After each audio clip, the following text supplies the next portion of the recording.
This is a question and answer session with Dr. Umar that's going to be an hour. Question and answer session with Dr. Umar that's going to be an hour. If you have a question, you must send in a Cash App. If you have a question, you must send in a Cash App. This is the way it's going to go. This is Fdmg fundraiser time. Fdmg fundraiser time, and we sending our prayers out to the dog up in White Plains, dedicated to DMX. Get up, black man. This is how we're going to do it. If you have a question for Dr. Umar, you got to send in the Cash App. In order for your question or comment to be read, the donation needs to be at least $5. In order for the question or comment to be read, donation needs to be at least $5.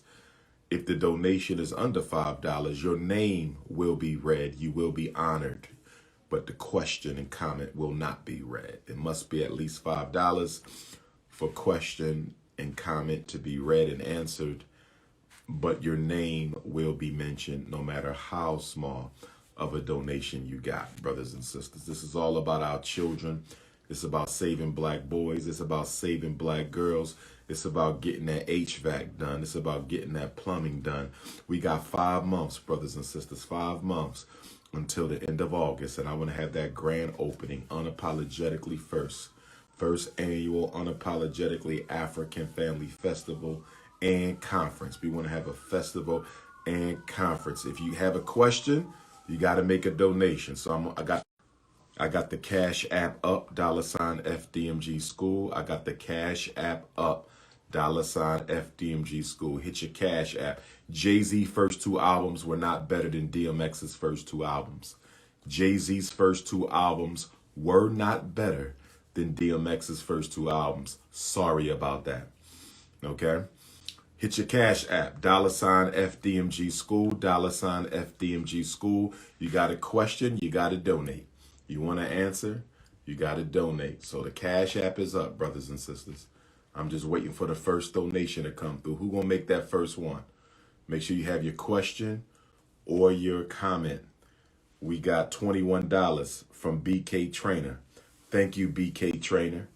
$21. Where you at, BK Trainer? You might need to train me a little bit. You on the East Coast? You in Brooklyn? Where you at, BK Trainer? I got to get my 6-pack up. The Prince of Pan-Africanism got to get the 6-pack. I ain't seen my 6-pack since my sophomore year in college. I ain't seen my 6-pack since my sophomore year. Where them donations at? Hit your Cash App, $Fdmg School. Any question, I'm going to answer it as long as it's $5. If it's under $5, I'm giving you a shout out, but I will not be answering your question. $Fdmg School, brothers and sisters. What I got coming up. Next weekend, we have Boston, Black Parent Boot Camp, Boston, Massachusetts, at the Good Shepherd Church. Okay, but there's a book signing on Friday. So my very next event is the Black Parent Advocate book release for Boston, Massachusetts, Friday, April 9. Black Parent Advocate book release Friday, April 9. And then Saturday, April 10, also in Boston, is the Black Parent Boot Camp, 8 in the morning until 8 p.m. All training materials included. Lunch is included. Refreshments are included. But you should bring additional refreshments because you might like a certain tea, certain juice, certain snack. Bring it on through, brothers and sisters. Dress comfortably, brothers and sisters. Dress comfortably because you're going to be there 12 hours. No children. No children. Now, if you absolutely have to bring the child, bring the child. But 12 hours is a long time for a child to have to sit through this boot camp. And it's a long time for you to have to be distracted with your beautiful child as you try to learn the information. You must be in your seat by 10 a.m. next Saturday. Do not show up in Boston at the Good Shepherd Church, 18 Whittier Street, after 10 a.m. because you're not getting in. You're not getting in if you show up after 10 a.m. Okay? So the Boston book signing and the boot camp are at the same place. The Boston book signing and the boot camp are at the same place, Good Shepherd Church. My first visit since 2016, 6 long years. Come out Friday night and get your book. Meet and greet with the Prince. It's been 6 years. Boston Queens have them cameras. I ain't seen my beautiful Boston sisters in 6 years. You know I got them Papa Bear hugs for you. My Massachusetts ladies, you know I got them Dr. Papa Bear hugs for you. And then the next day, come back for the boot camp. Okay? And then Thursday, the 14th of April, Thursday the 15th of April, I will be in Augusta, Georgia for the first time. Thursday the 15th of April, Augusta, Georgia for the first time. Thursday the 15th of April, Augusta, Georgia, and we will be at the Humanity House, Humani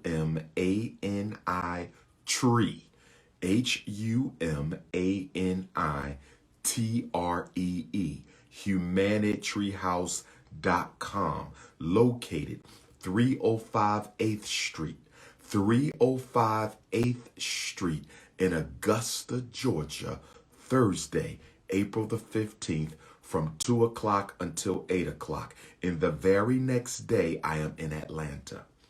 Augusta on Thursday, Atlanta on Friday. And on Friday, the 16th of April, we will be at 6385 Old National Highway, 6385 Old National Highway in Atlanta, 330, State of Black America address in Unity, Raleigh. State of Black America address in Unity, Raleigh, 330 in Atlanta, Friday, April the 16th, 6385 Old National Highway.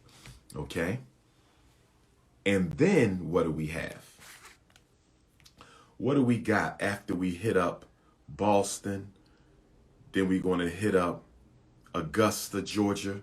And then we're going to hit up Atlanta. I'm missing something. We got something else in April.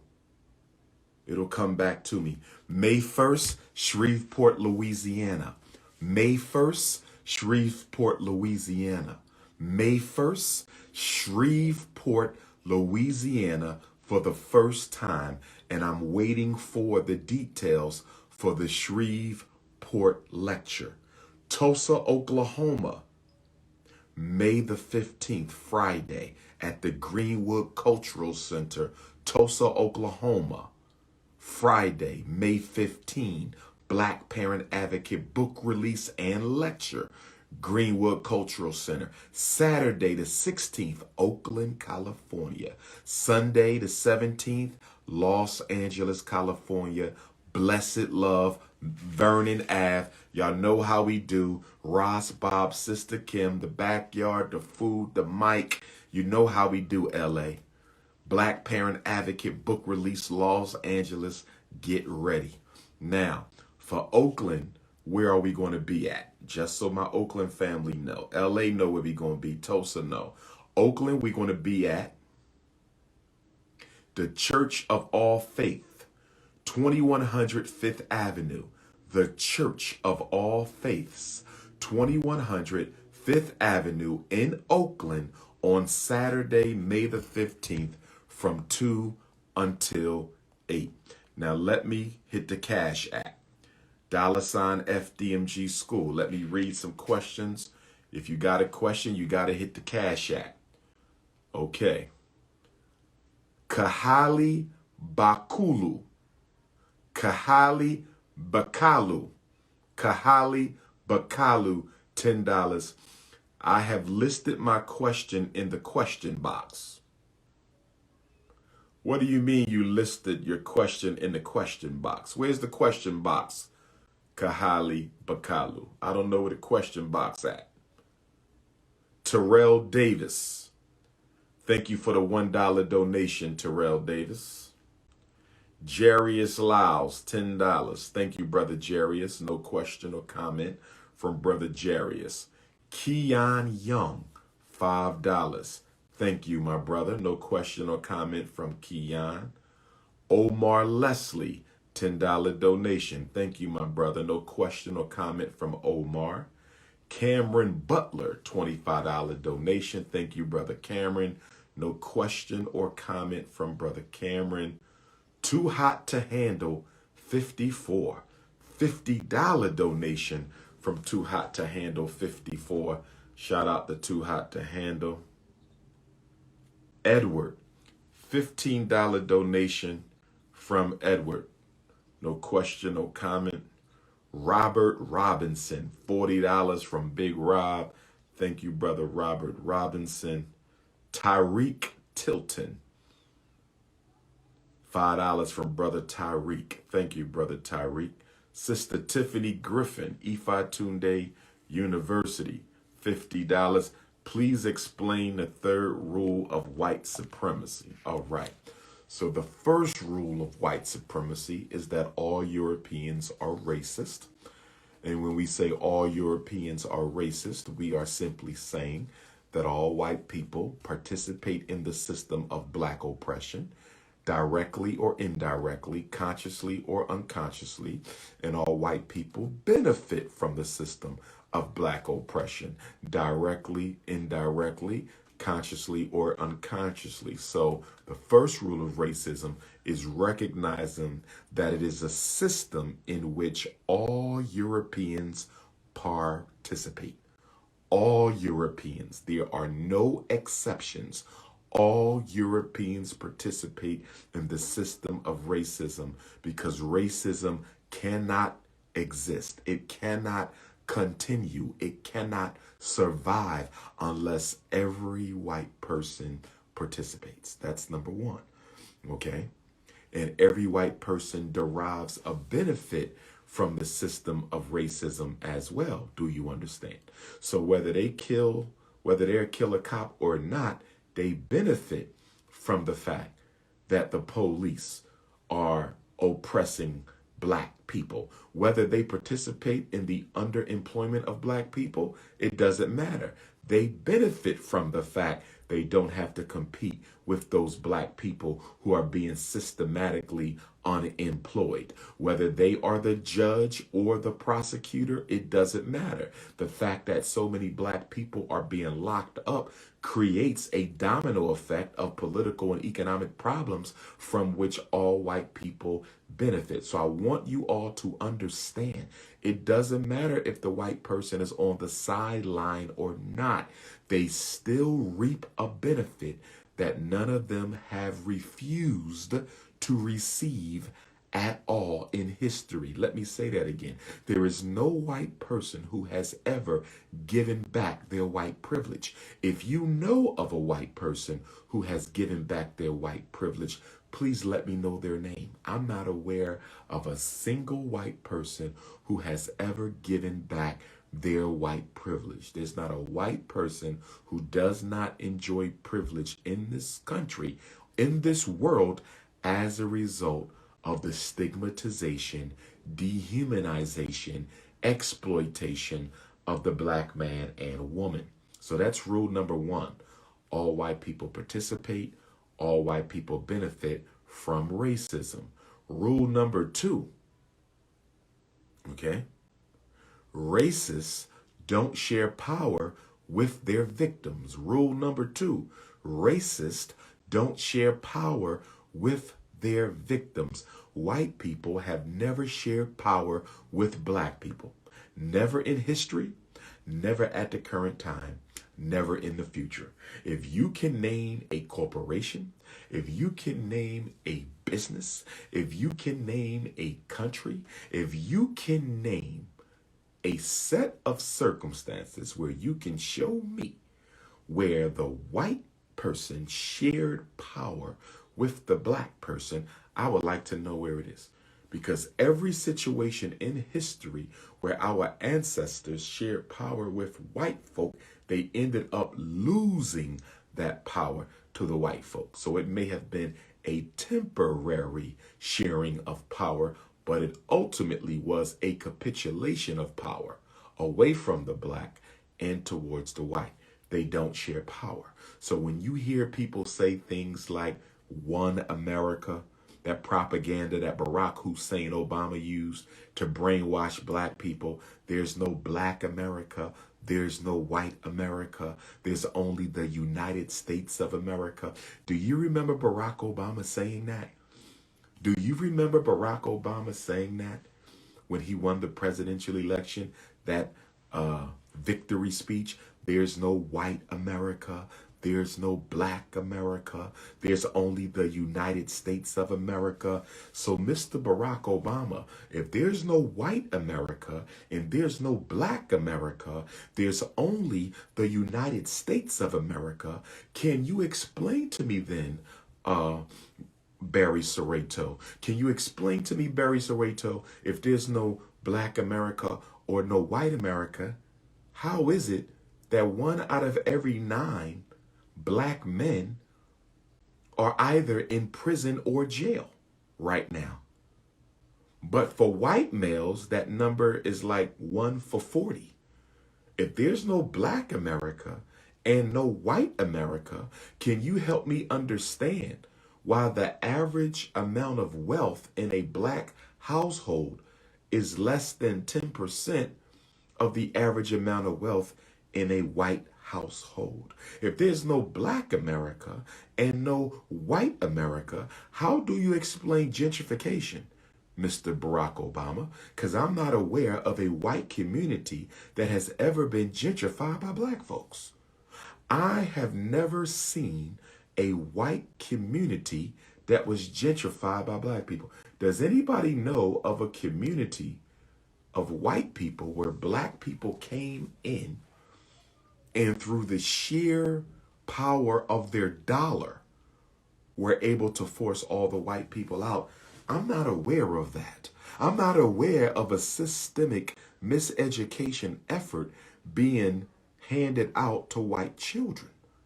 I'm not aware of a school to prison pipeline for white boys. So, Mr. Barack Obama, President Obama, if there is no white America and no black America, how do you explain and defend the enormous and drastic differences in quality of life and path through life for black people as compared to white people? If there's no black America and no white America, then help me explain. Help me explain that. Why have black people never achieved an equal footing with white folk in this country in the 155 years since the end of chattel slavery? The truth is, there is a white America and there is a black America. They are unequal. It is unfair. And it is being unaddressed. The differences between white America and black America are unequal, unfair, and most of all, they are being unaddressed. They are being ignored. And on top of that, President Biden wants to help 11 million. 11 million. President Biden wants to help 11 million undocumented immigrants earn their work visas and ultimately their U.S. citizenship. Why does President Biden want to help 11 million undocumented illegal immigrants get a work visa and a citizenship when half the black men in America are unemployed and can't find a job? So if half of the black men in America are unemployed and can't find a job, how did President Biden find time to help 11 million non-citizens get a work visa? How can they get a visa for work when black men can't find work? How can 11 million illegal immigrants get help from the president to get a working visa when half the black men in the country can't find work? And then he wants to fast track them to U.S. citizenship. My question for the president, what is the real reason you want to help these 11 million immigrants get their U.S. citizenship? I know part of it is that'll be 11 million votes for the next Democratic presidential candidate. I understand. Part of that is that will be 11 million votes for the next Democratic presidential nominee. I get that. But what are the other reasons? The most obvious and glaring reason is you want to use these 11 million immigrants to replace black people in the employment market. You want to use these 11 million undocumented immigrants to take the low-wage minimum skill jobs from black people. You intend to use these 11 million undocumented illegal immigrants for whom you will provide citizenship to replace black folk. There's 46 million Africans in America. There's 46 million Africans in America. When we take out the ones who are in prison or jail, we're almost to 40. So you're going to bring in illegal immigrants and give them a citizenship and a work visa. And you're going to bring in an amount of these illegal immigrants that is equal to roughly 25% of the black population. Why is Joe Biden rushing this? Why is it so important for Joe to bring in 11 million illegal immigrants, give them a work visa and citizenship so they can replace black people? There is a Negro removal campaign that is in full effect. The only place America wants to see black people is in the cell or in the ground. If you are not in a jail cell and if you are not in the ground, you are a problem in this country. And they're going to give citizenship to these 11 million to make sure you can't even work at McDonald's. You can't even work at airport security. You won't be able to pick up the garbage or sweep the streets. They're going to shut us out. 11 million is a lot of people, brothers and sisters. He didn't say 1 million undocumented immigrants. He didn't say 2 million undocumented immigrants. He didn't say 3, 4, 5, 6, 7, 8, 9, or 10. He said 11. 11 million undocumented immigrants. He wants to give them work visa and citizenship, although he's done nothing to address the systemic and endemic problems that affect black America. Lord have mercy. And for those of you in the comments who are trying to make excuses, you're just a coon. And that's all right too. And that's all right too. And that's all right too. You love to argue your enemy's perspective. And that's all right too. That's all right too.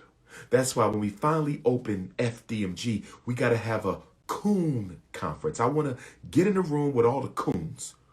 And we just going to have a straight conversation with the coons. We have to address you all because you are a cancer in black America. We must deal with the coons. And then we're going to have a global coon conference, right? Because I am a Pan-Africanist. So we have to have a global coon conference. So we're going to bring all the coons from Africa and the coons from Europe and the coons from the Caribbean and the coons from the Americas and Australia and Canada and the South Pacific. And we got to have a Pan-African coon conference to address the coons. And we're going to try to rehabilitate some of you coons.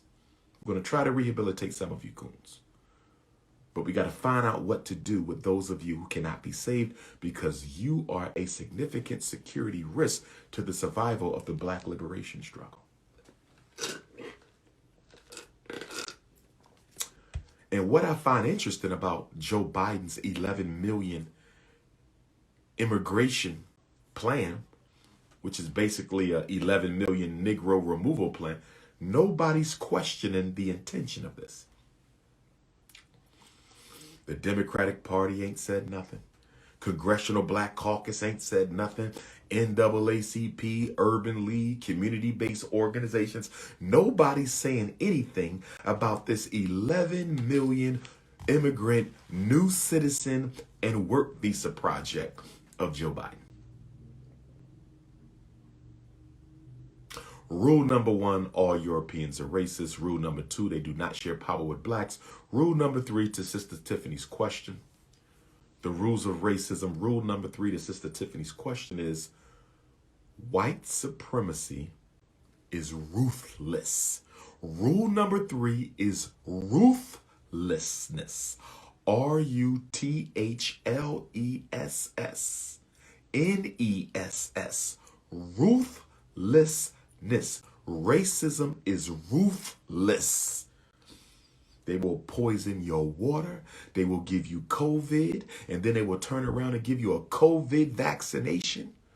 They will give you AIDS, Ebola. They will miseducate your kids, mass incarcerate your men, kill the babies in the wombs of your woman. Racism is ruthless. There is no moral code. There is no standard of ethics that is going to keep the European from achieving his agenda. He does not stop. No Bible, no Quran, nothing will stop the onslaught of global white supremacy. Nothing at all. You have to organize and fight it. It is ruthless. And that's why when you Negroes try to use a biblical interpretation of white racism, you're wrong. You Muslims want to use a Quranic interpretation of race, you're wrong. Okay? I don't care who you are. Ain't no religious book has no solution in it for white supremacy, because it is ruthless. And if you think you're going to pray your oppressor into loving you, then you're sicker than he is. If you think you're going to pray your oppressor into loving you, then you are sicker than he. Let's see if we got any more donations at the moment. DMX, get up out that bed, brother. We pulling for you. DMX, get up out that bed. We pulling for you. Pick and Roll. $5 from Pick and Roll. Thank you, Pick and Roll. No question or comment. If you have a question or comment, you must donate. Get on your Cash app. $Fdmg School. If you have a question or comment, you must donate. Get on your Cash app. $Fdmg School. And I will read your question or comment. Okay.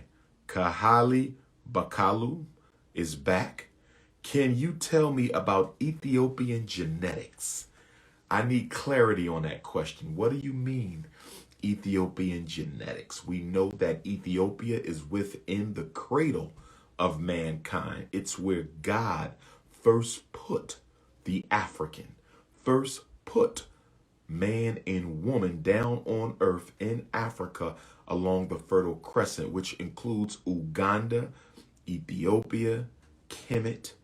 Who else is in that Fertile Crescent? Kenya, Somalia, Eritrea, all up and down that Rift Valley is the Fertile Crescent. That's the birth of man. That's the original home of man. And so all of us have some East African DNA because all of mankind has an East African origin. I hope that helps, Kahali Bakalu. I love your name, Kahali Bakalu, and I hope I'm pronouncing it correctly.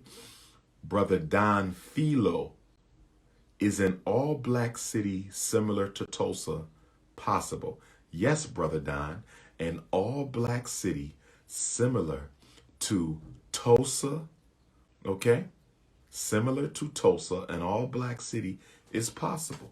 We can have an all-black city next year if we want one. You can have an all-black city in every state if you want one. You can have an all-black city in every country if you want one.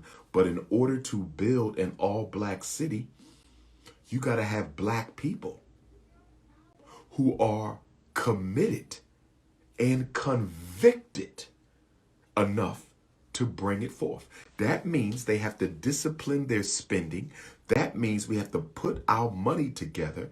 That means we have to purchase institutions, renovate those institutions, and then we have to pay for the operation of those institutions like they did in Tulsa, Oklahoma, Charleston, South Carolina, Wilmington, North Carolina, Rosewood, Florida. We've had black Wall Streets all over America. Tulsa was the most famous because of what happened to it. Okay? Yes, we can have an all-black city. But in order to have an all-black city, you got to have a nationhood consciousness. You have to have a group of Africans who are serious about nationalism and serious about nation building. Nation building and nationalism goes hand in hand, because when you say you are a nationalist, you're automatically saying that I am a nation builder. And if you're saying that you are a nation builder, you are automatically saying that you want to create institutions. A nationalist is a nation builder, and a nation builder is an institution developer. So yes, we can have a community where we have our own bank, our own school, our own hospital, our own supermarket, our own manufacturing center, our own shipping industry, our own distribution network. Yes, we can do it. But you got to have the mindset to do it. Most black people are not interested in sacrificing for the greater good of the black community. And that is a global phenomenon. I don't care if you live in Africa, Europe, Asia, Canada, the Caribbean islands, the Central and South America.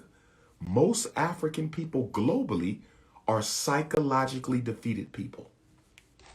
We are a psychologically defeated people.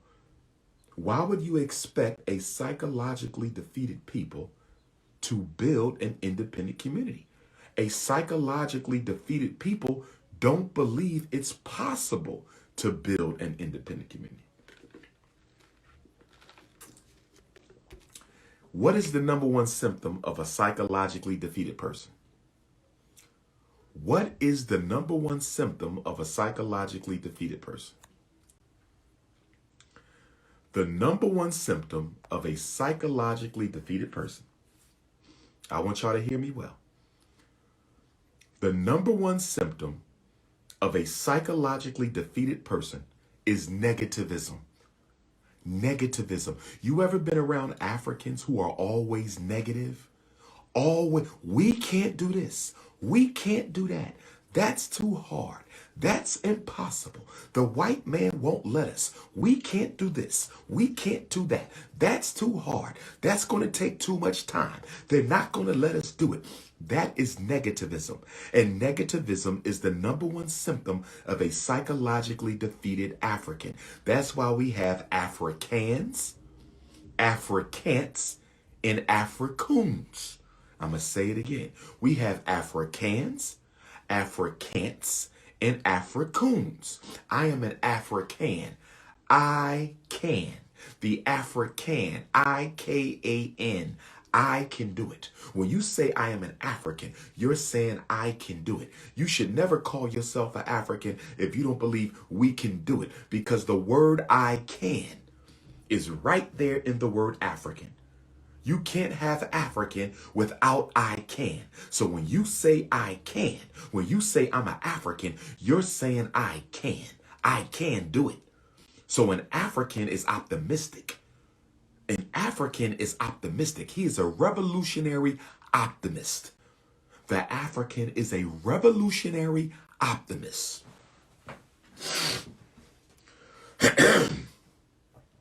If you are not a revolutionary optimist, you are not an African, and you're definitely not a Pan-African nationalist.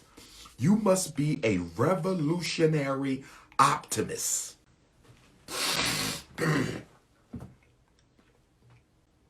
For the revolutionary optimist, the only question is how, not if. See, for the Africans, it's always we can't. We got a lot of Africans around. All they do is doubt. They're useless. Get rid of them. They will infect the whole group with their negativism. A Pan-African LGBTQ internationalist. Okay, so you're a socialist. You are a socialist.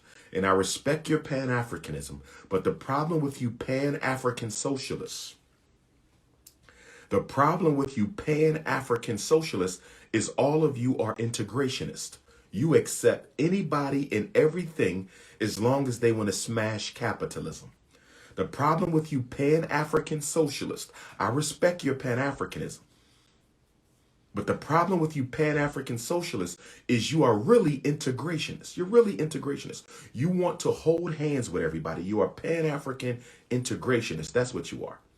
There's no such thing as a Pan-Africanist LGBTQ. There's no such thing as that. It's impossible. It's a total contradiction. And so I need you Pan-African socialists to get your act together and stop pushing integrationism within the Pan-African movement. You're contradicting the intentions of this struggle.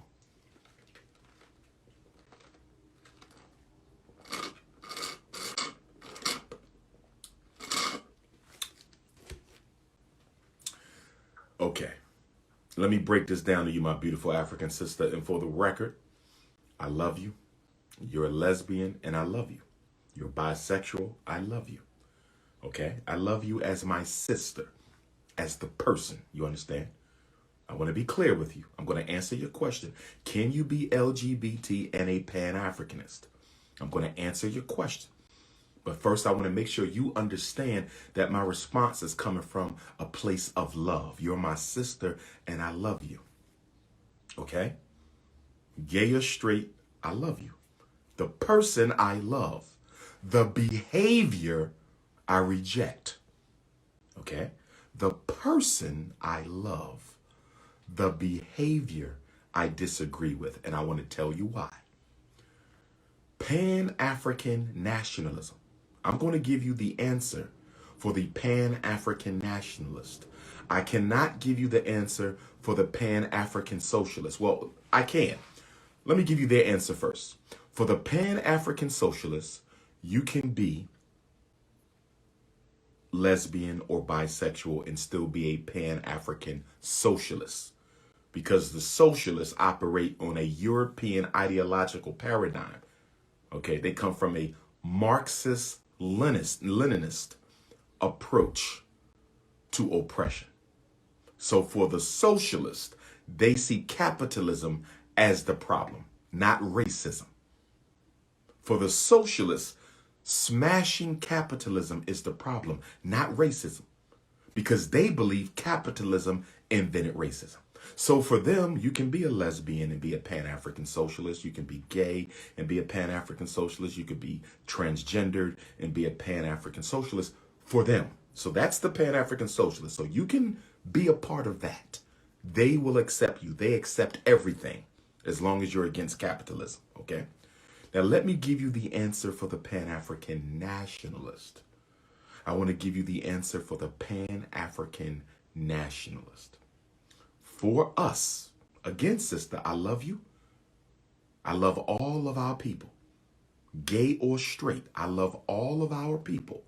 Gay or straight, but I disagree with your behavior.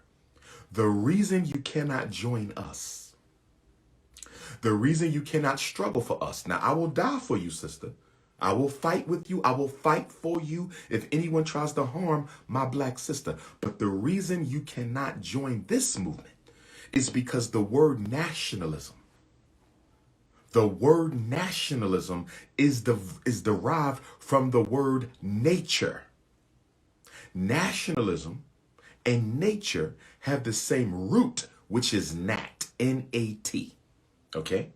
Nature and nationalism come from the same root, which is nat, nature. And part of naturalness and nature and nationalism is to procreate, to repopulate. You understand? Okay?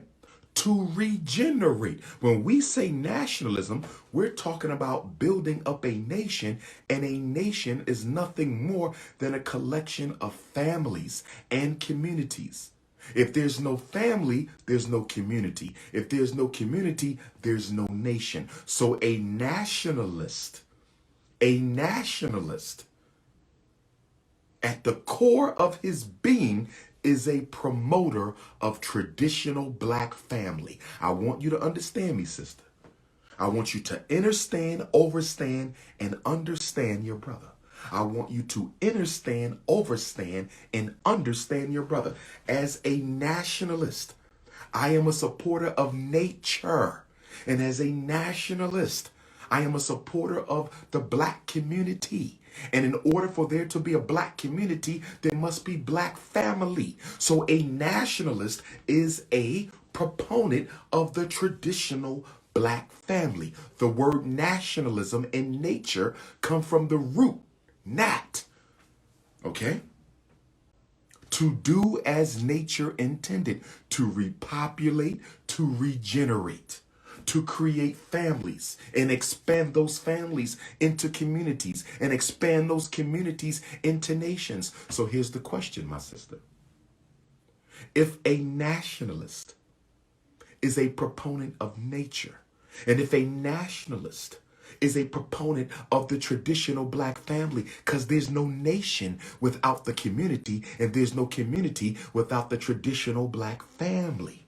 So my question to you, my beautiful African sister, if you are engaged in a relationship of same gender, which means you cannot repopulate yourself, you cannot reproduce yourself with your mate who is of the same gender.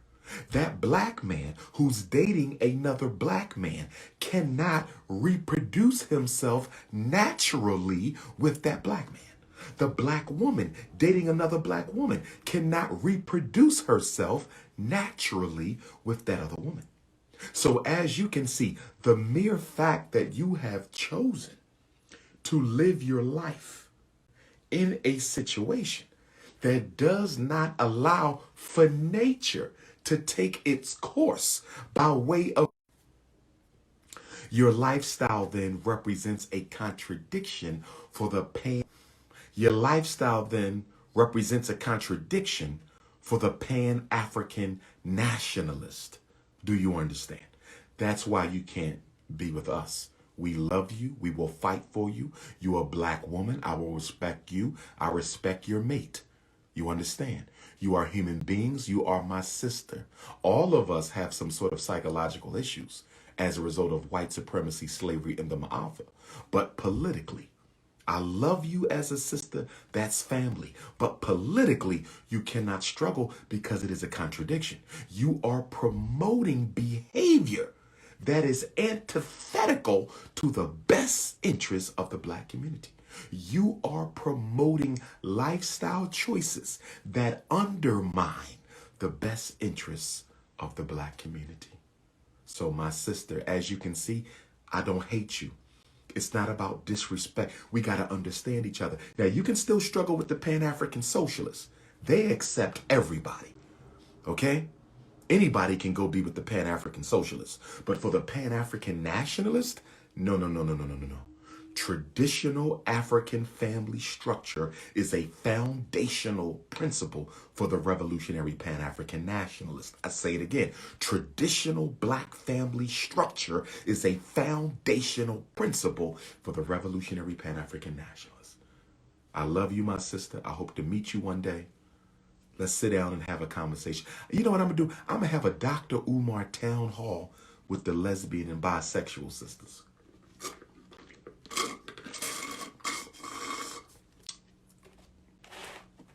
we're going to have the same thing with the brothers too. Or we might just do it all together. We need to have a dialogue. We're not coming together. Well, we are coming together as family, but we're not coming together under the same umbrella of political movement, right? So family is family, right? You could go to the cookout, have fun. That's family.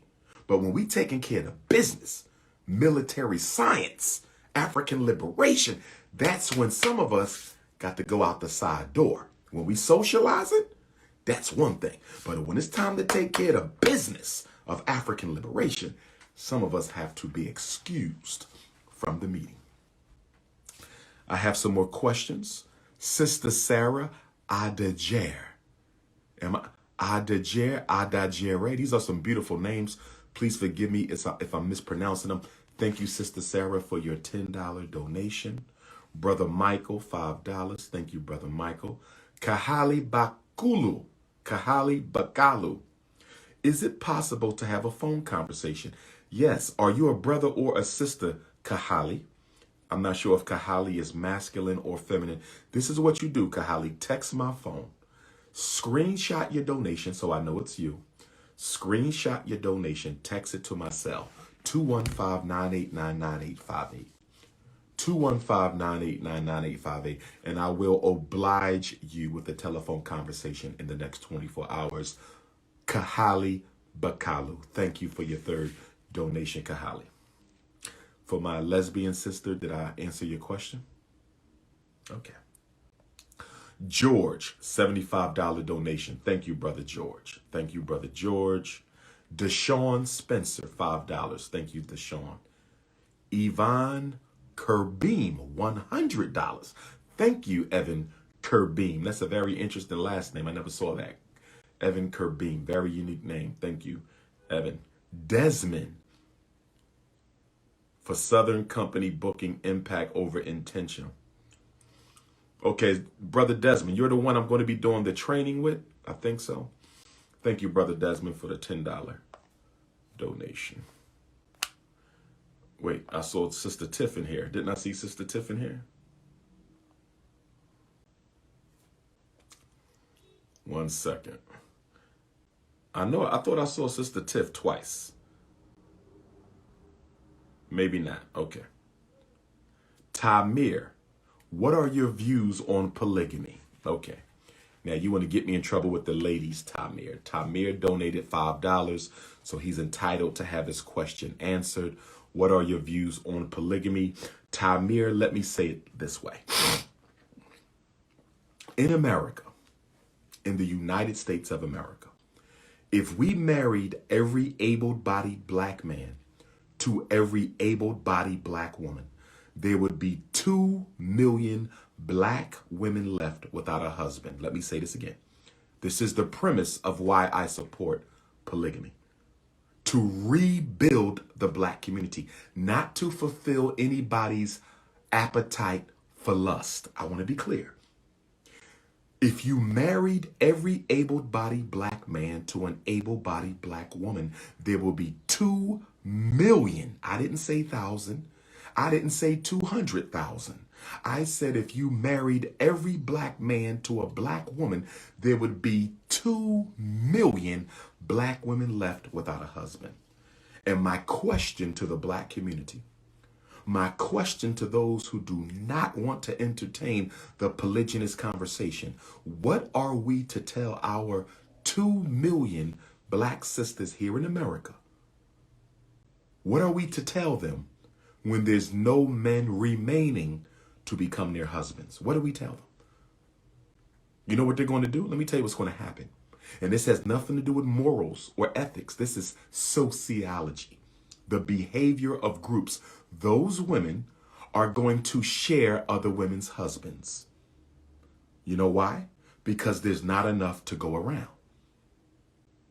This is a numerical, political, sociological reality.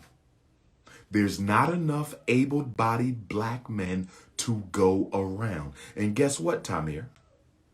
When you account for the incarcerated black men, because we didn't account for that. When you account for the homosexual brothers, and when you account for the transgender brothers, guess what?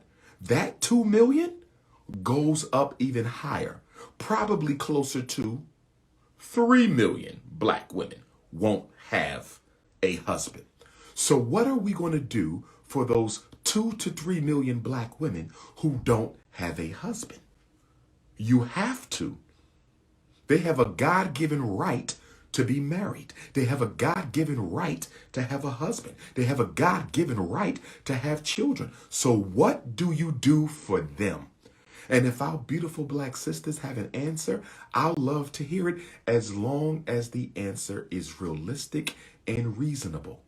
Telling them to go to Africa and get a husband when most of them don't even think they're African, it's not realistic or reasonable. Keep in mind, a lot of our sisters here in the States have bought into this ridiculous notion that they don't come from Africa, right? They were already here. So since they're not African, they're not going to the Caribbean to get a husband. They're not going to Africa to get a husband. So what do we do with the 2 million unmarried black women who want families? You're going to have to let some people share. Because if you don't create a system of sharing, they will create a de facto dysfunctional system of sharing. And that is exactly what we have in America. Once we create a system of polygyny, men can stop lying. Men can stop lying. And women can stop sneaking. I'm going to say it again. Once we create a respectable, accountable, responsible system of polygyny, men can stop lying and women can stop sneaking. Now, let me say this. I've had sisters tell me that, Dr. Umar, I've been in a polygamous arrangement. My man had 2 women, 3 women, 4 women. Dr. Umar, I was taken advantage of in my polygamous. Well, here's what I want you to know. If you did not consent to the relationship, it was not polygynous. That's what I call monogamous. Polygamous and monogamous are 2 different things. Polygamy and monogamy. Monogamy. That's a word that Dr. Umar coined. My nigga me. My nigga me. My nigga me is a man with multiple women. That's not polygamy. Polygamy is not a man with multiple relationships. Let me explain something to you. Let me explain something. Polygamy is not a man with multiple women. Because a pimp has multiple women. A pimp has multiple women. A serial monogamist has multiple women. Polygamy is not simply having multiple women. That's monogamy. My niggas and me. My nigga me. Okay?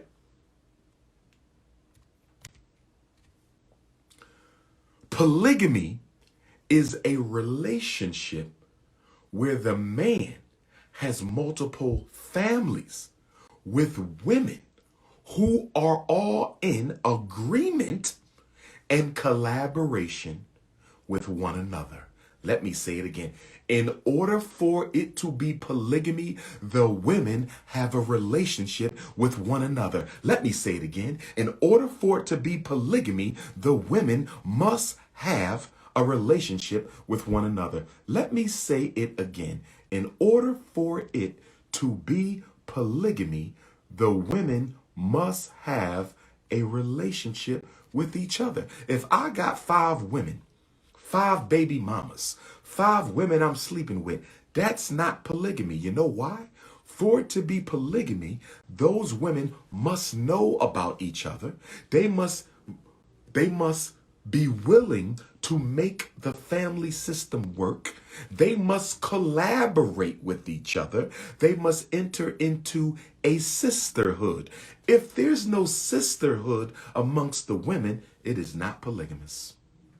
If there is no sisterhood amongst the women, it is not polygamous. If there is no positive, productive, progressive sisterhood amongst the women, it is not polygamous. I want you sisters to understand me. When you tell me you was in a polygamous situation, no, you were not. You were simply in a situation where the man had multiple relationships. In polygyny, there is one family and one sisterhood. You did not have that. So you were not in a polygynous situation. You were in a monogamous situation. Okay? In order to be polygamy, there must be a sisterhood amongst the wives that is positive, progressive, and productive. If there is no sisterhood amongst the wives that is not positive, productive, or progressive, that was not polygyny. That was monogamy. I hope that answered your question, Tymer. Let's see who else we have here. Jakari Richardson, $8. Thank you, Jakari. Sister K, is that a brother or a sister? I think that's a sister. Sister K, $5. Can we have a phone conference? Sister K, you want a phone conference? Screenshot your donation, Sister K, and text it to my cell. 215-989-9858. 215-989-9858. Akila, Sister Akila, can I request the phone? What all these sisters want these phone calls? All the sisters want a phone call with the prince. Go ahead, Sister Akila, screenshot your donation, baby, and text it to my phone. 215-989-9858. What y'all want to talk about on these phone calls, my sisters? Are these wifey resume interviews? Yamalet. I think that's a brother. Nah, that's a sister. Yamalet, $5. Thank you for the free education. Thank you, Sister Yamalet. That's a beautiful nose ring you got there. Beautiful nose ring.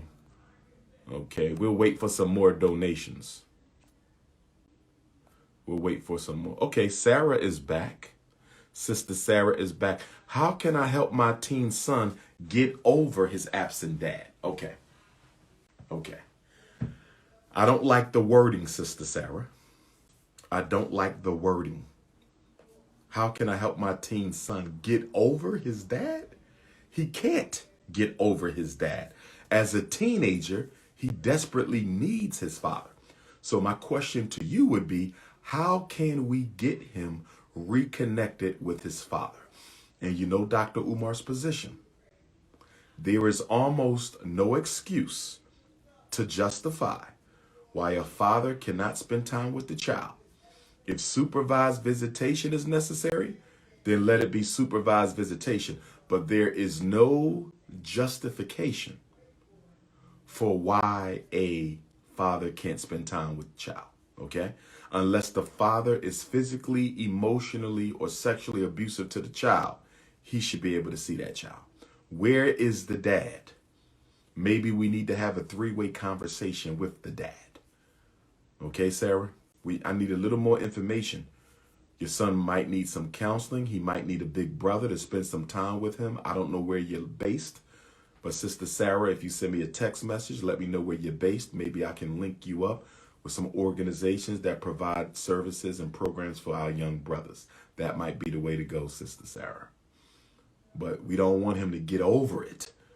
We want him to get on with a relationship with his father. We got to connect him. And I'm going to hope and pray, Sister Sarah. And I don't believe you're guilty of this, but I'm going to hope and pray that you're not doing what some of our sisters out here do. We have a lot of bitter, black, radical, reactionary, female, feminist, single mothers who sabotage the relationship between children and father, who disrupt the relationship between children. A lot of you black women out there, not all of you, but there's a lot of sisters out there who are keeping the children away from the father because he did not choose you. I went through that myself. I had to go through that myself. Dr. Umar went through that.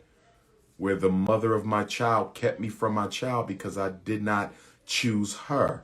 Black woman, don't punish your child. Do not punish your child because you're angry at the father. That's not fair and that's not right. Don't do that. Don't do that. Stop punishing your children because you're angry at the father. Okay?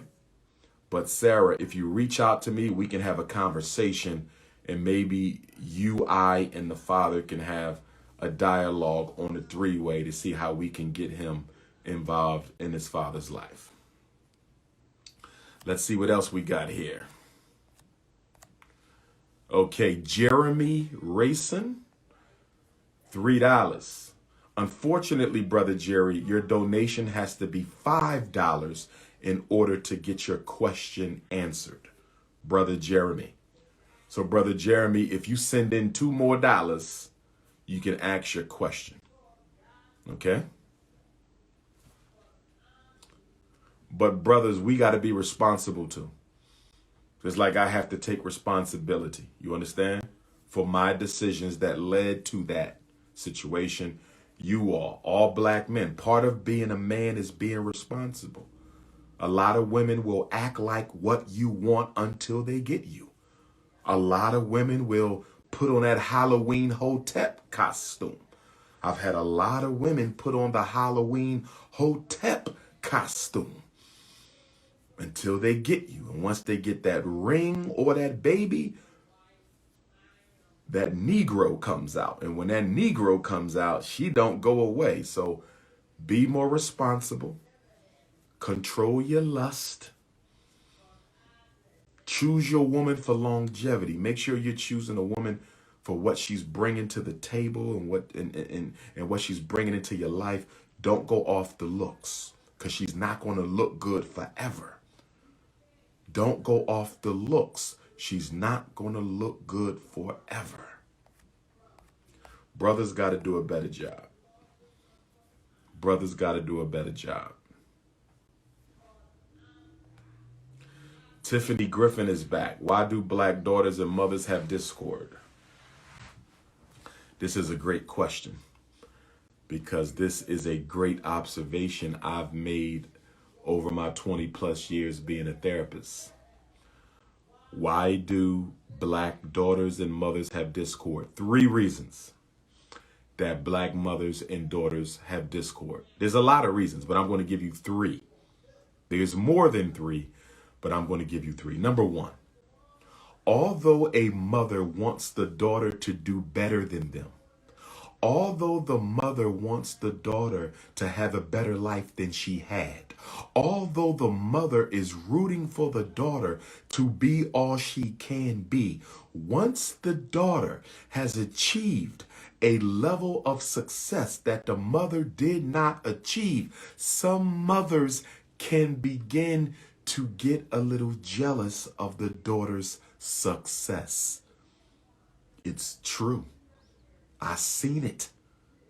I've had mothers admit it. And although she's happy for you, she's still happy. She still loves you, but a little part of her is jealous because she wish she didn't have all those kids young, or she wish she could have went to college, or she wish she could have became a teacher or a nurse or a doctor or a business owner.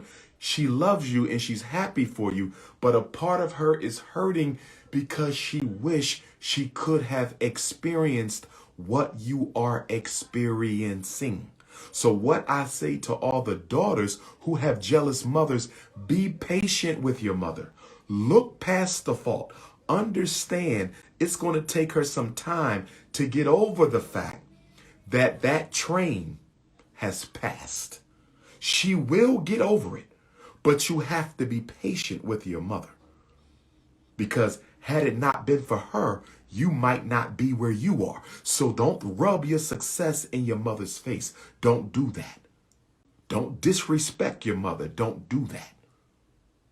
Don't call her jealous. Don't do that. Understand she got to adjust to the fact that her daughter is living a life she wish she had. So be patient. with your mother.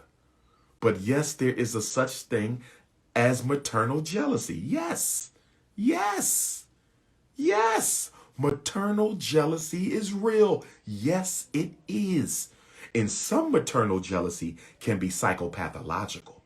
Some maternal jealousy can be psychopathological. I mean, to the point where the mother is helping the domestically abusive baby dad get access to the daughter to destroy her life. And the mom sabotages the marriage and tells the fiance all the little freaky stuff you did when you was a kid and all this other stuff. So sometimes it can get out of hand. Maternal jealousy can get out of hand sometimes, and you might got to separate from mom for a little bit, but that's still your mother. Okay, you can never have good luck in the afterworld if you don't treat your parents well, because she becomes the ancestor to look over you. So be patient with them, be forgiving with them, try to understand where they're coming from. They will get over it if you're patient. That's number one. Maternal jealousy. Number two, mothers can be jealous of the daughter if they see the father show the daughter a love that the father never showed the mother. I think this was part of my situation. I'm going to say it again. If the mother never got the type of love from the father or her own father, let me say this again. If the mother never got the type of love from the baby's father or her own biological father, some is jealousy again. They can really have a problem watching you get loved on by your dad when they were never loved on by your dad or their own dad. That is also real big. That is also real big. That is also very, very big. Okay? Number three, a third reason, intergenerational trauma. Intergenerational trauma. If your mother was verbally and emotionally abused by her mother, she will pass it on to you unwillingly because she don't know how to get rid of the bad habit. In other words, your mom ain't jealous of you. Your mom ain't jealous of your father's love for you. But your mother had a mother who had some problems, who abused your mom. And through intergenerational trauma, the mother is now replicating the same abuse that she received, because although it is traumatic, it's the only thing she knows. A lot of abusive parents are abusive because they don't know how to stop being abusive. This is why we need the Frederick Douglass Marcus Garvey Academy, because I'm going to be teaching these classes and I'm going to be holding these support groups. Your mother may have been abused by her mother and might not know how to stop. And that's where Dr. Umar and the psychologists and psychiatrists and social workers and counselors have to come together and help our family. And we got to get this black mom, black daughter relationship together. Because in my experience, one of the biggest reasons for teenage pregnancy, one of the biggest reasons daughters date older men, one of the biggest reasons they rush out to live with a man is to get away from the abusive mother. Sometimes the abusive mother is the reason she's having premarital sex. Sometimes the abusive mother is the reason she's spending nights out with her boyfriend. Not because she's sexually promiscuous, not because she's hot in the pants, but she wants to get away from the abusive mother. See, when I wrote my books, some of you said, and I want to clear this up. I hope that answered the question, Sister Tiff. I'm going to do a book on that too. And ladies, I'm still working on for sisters only relationships and dating. Ladies, one day I'm going to hold up the For Sisters Only Relationships and Dating book, and I'm going to do the For Sisters Only Relationships and Dating tour. And you are going to love the tour. It's going to be comedy. It's going to be realism. And it's going to be a coffee house setting, and only women, biologically born black women only. Biologically born black women. Triple BWO. If you are not a triple BWO, you cannot attend the For Sisters Only Comedy and Consciousness Conversation. You must be biologically born black woman only. Triple BWO. Hashtag BBBWO. Hashtag BBBWO. Biologically born black women only.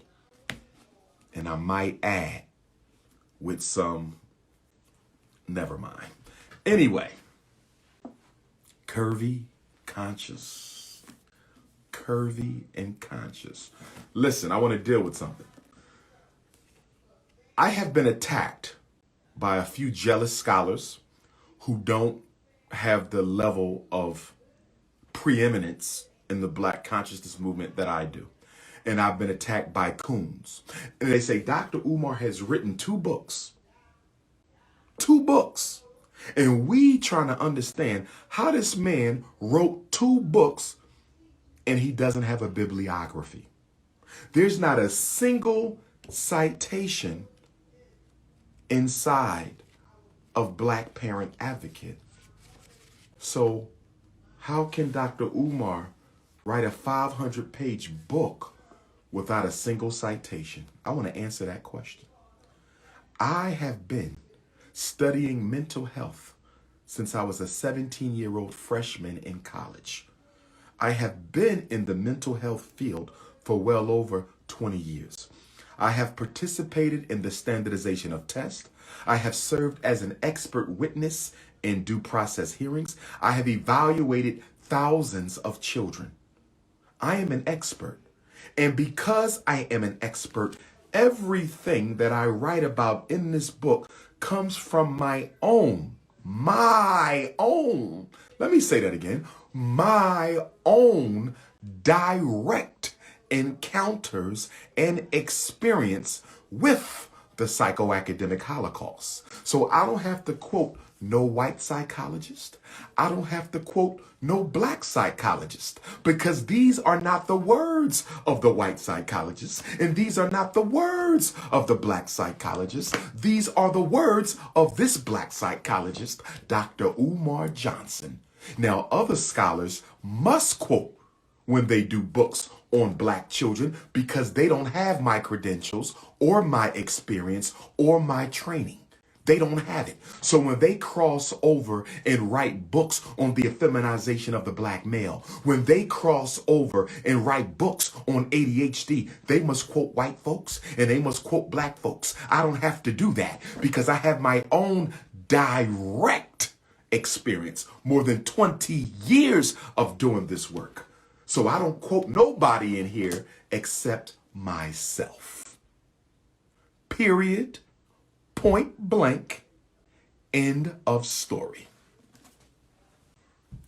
Let's get on back. Any more questions? Let's see how we living on the Cash App. $ Fdmg School. We getting off at 7 o'clock because I'm going to watch UCLA upset Gonzaga.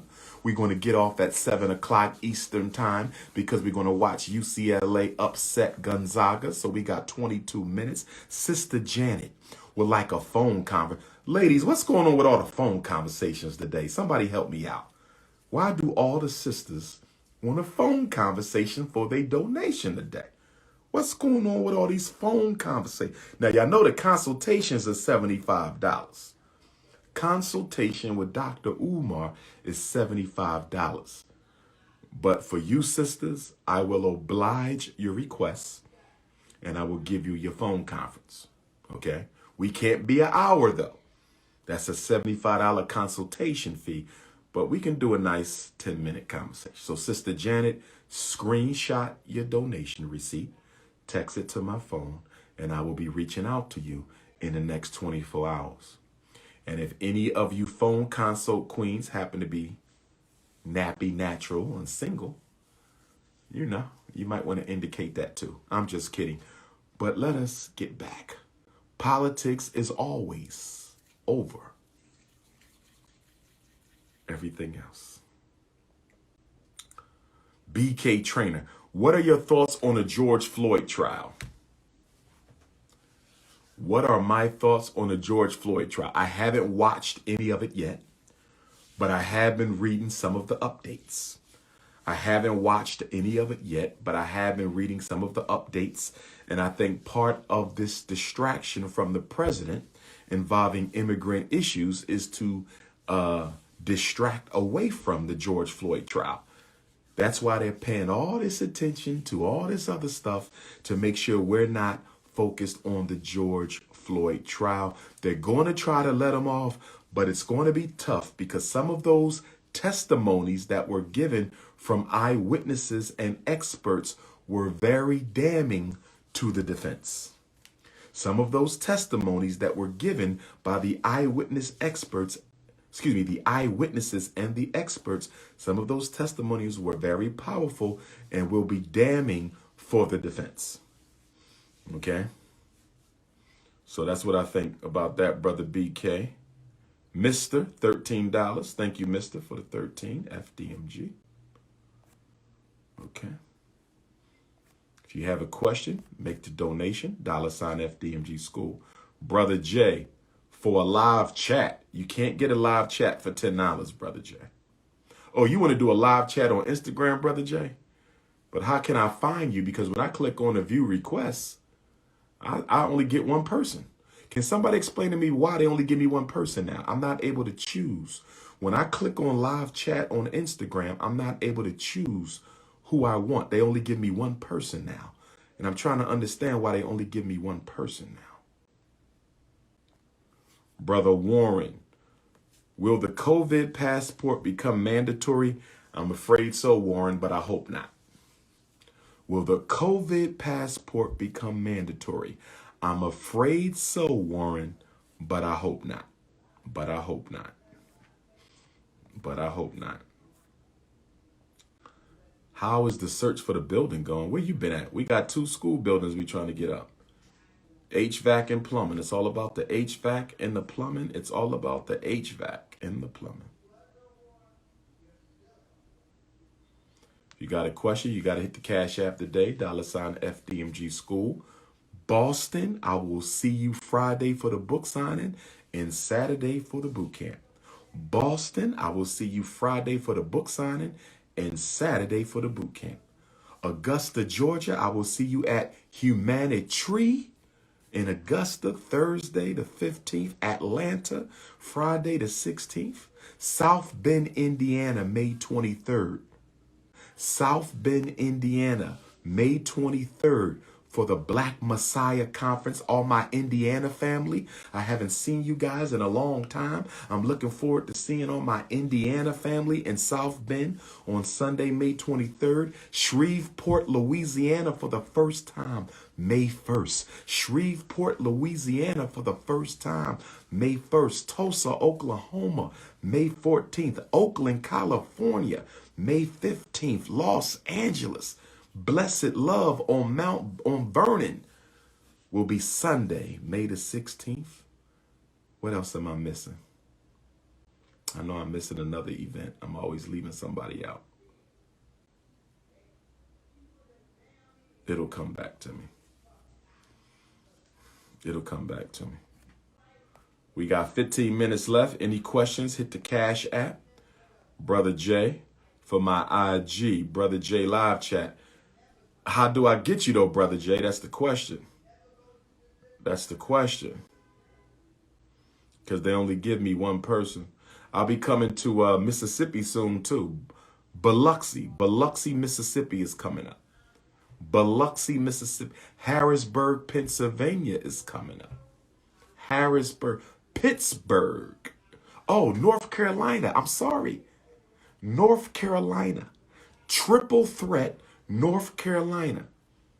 Fayetteville, North Carolina for the first time on Friday, June 4th. Charlotte, North Carolina, Saturday, June 5th. And Mooresville, North Carolina, Sunday, June 6th. I'm going to say it again. Triple threat, North Carolina, first weekend in June. Fayetteville debut, Friday, June 4th. Charlotte, Saturday, June 5th. Mooresville, Sunday, June 6th. Fayetteville is an outside lecture. Charlotte, North Carolina is going to be like a coffee house, town hall type vibe. It's going to be 2 shows in the same day. Sister Aurora is putting that together in Charlotte for Saturday, June 5th. And then Mooresville, North Carolina is going to be Sunday from 11 to 4. That's going to be a school to prison pipeline lecture. So all my North Carolina people, get ready for the first weekend in June. Triple threat. Fayetteville for the first time ever. The Prince is coming. Charlotte, I am back. Mooresville, first time ever. Triple threat, Carolina. If you got a question, you got to make a donation. If you have a question, you must make a donation. $ Fdmg school. Shamira for black feminism versus black womanism, $100. I love your name, Sister Shamira. Shamiria. It's a beautiful name. Black womanism says the black man got some issues dealing with his woman. And the black woman has a right to check the black man.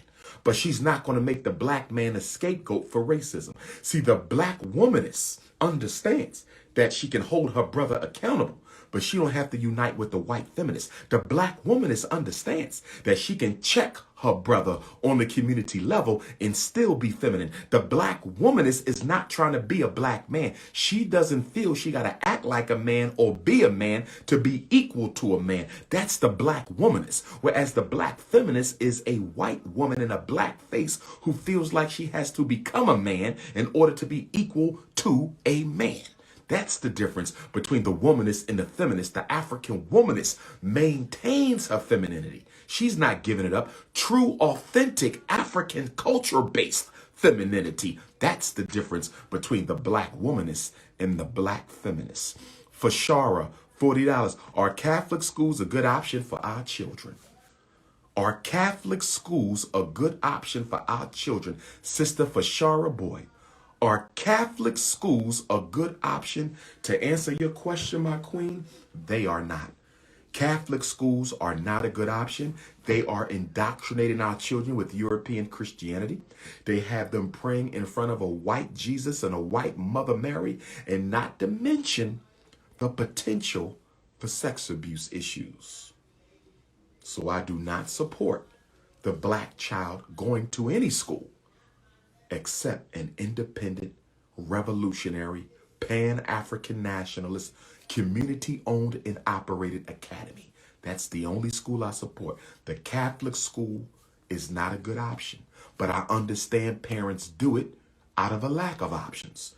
The Catholic school is not a good option, but I understand why many of you parents do it out of a lack of good options. Jamal says, how do you deal with coons? Get away from them. Put your mask on. You got to put your mask on because you could catch the coon virus. Wear your COVID mask for the coons. Wear your COVID mask for the coons, okay, before you catch the coon virus. All right? Brother Jay, when you coming to Houston, Texas? When are you coming to Houston, Texas? I want to do Houston and Dallas, but I'm having trouble finding a place in Dallas. We got a place in Houston for the book signing, but we need a place in Dallas. So for my Dallas family, I need your help. For my Dallas, Texas family, I need your help. I can't come to Houston without coming to Dallas. I love y'all both. I love my Houston queens and I love my Dallas queens. I love my Houston queens and I love my Dallas queens. And I stand in solidarity with my Houston kings and my Dallas kings. If I come to Houston and don't go to Dallas, that's not going to look right because